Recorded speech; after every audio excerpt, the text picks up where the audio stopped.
Brought to you by Penguin.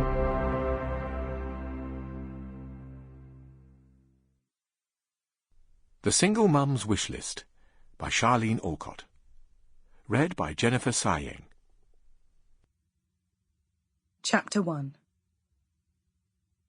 I think it's appropriate to begin at the end.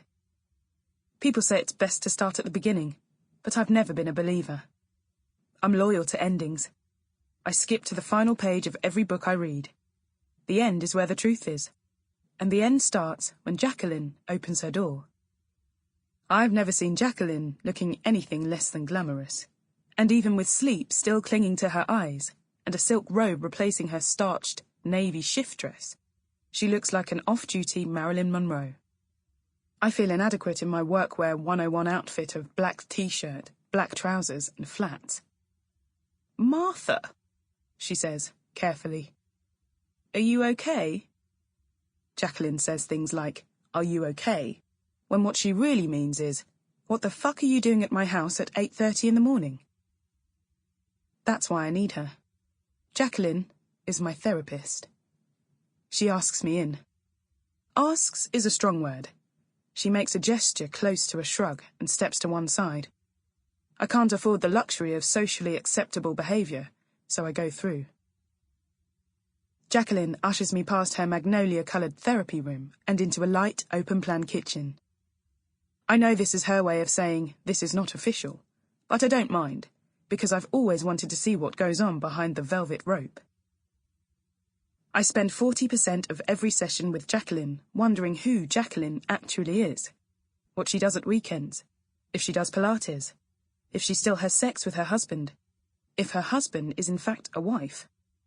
I am not disappointed. The room looks like something from the pages of Homes and Gardens. I am transfixed by a huge tartan print 3-seater. I have always fantasized about having a kitchen large enough to house a sofa. I take a few moments to imagine a sofa-kitchened life, but then Alexander wanders into the fantasy with his bare feet and his ripped diesel jeans, and I remember why I am there. "I need you to tell me to split up with Alexander," I say. Jacqueline shuts her eyes briefly, and then gestures towards a high stool next to a granite-topped island. My mouth is dry, but she doesn't offer me a drink, and it doesn't seem appropriate to ask for one. Jacqueline doesn't sit, which I think is her way of saying she's only tolerating my visit. But why become a therapist if you don't want to invite crazy into your life?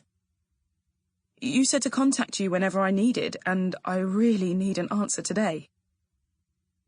I don't know why today. Today is no more significant than any other day. A Friday morning, mild with a threat of rain, no major events in the calendar. It is sinister in its mundaneness. Jacqueline makes a face that I have seen many times, and previously taken to mean she is absorbing the significance of my words. But now, I am wondering if it means, "You are very irritating." Perhaps it's the facial equivalent of one of those words that can mean two completely different things, like beat, or tender, or leaves. I've forgotten the name for those sorts of words. Alexander would know. Perhaps that's another reason I should stay with him. During the pause in which Jacqueline is thinking, or praying, or whatever she's doing, I try and predict what she will say. I'm thinking, "Why do you believe this is an issue for you?" Or maybe, "Would it help if I reflected back to you what I just heard?" Or her favourite, "I'm more interested in why you've posed the question." She really loves that one. My money's on that. She says, "Yes, you should."